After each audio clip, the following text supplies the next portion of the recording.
মা মা তুমি দোকানে গিয়ে আমাকে 5টা চকলেট কিনে দিবে।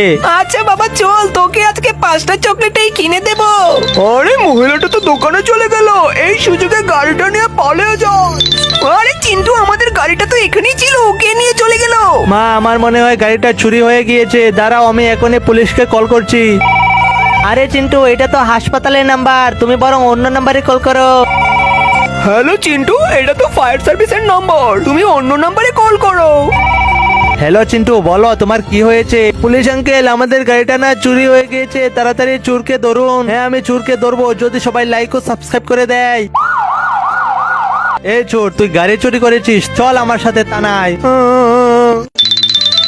ওই জিরাফের বাচ্চা, তুই আমার বিছানায় শুয়েছিস কেন? জলদি নাম বলছি। আরে তরমুজ ভাই, এটা তো একটা স্ট্রবেরির বিছানা, আর তুমি তো হলে একটা তরমুজ। এই ঘোড়া, তুই আমার বিছানায় শুয়েছিস কেন? জলদি সর বলছি। এটা তো হলো গুড়ার বিছানা, আর তুমি তো হলে একটা তরমুজ, তুমি অন্য বিছানায় যাও। ওই কুমিরের বাচ্চা, তাহলে তুই আমার বিছানায় শুয়েছিস, জলদি নেমে যা বলছি। আরে তরমুজ ভাই, এটা তো তোমার বিছানা না। এই তরমুজ বল্টু, এই যে আমি তোর বিছানা নিয়ে এসেছি, ওইগুলো তো তোর বিছানা না, তুই ওদেরকে শুধু শুধু মারলি কেন? আরে মা, আমার ভুল হয়ে গিয়েছে, সবাই আমাকে ক্ষমা করে দাও।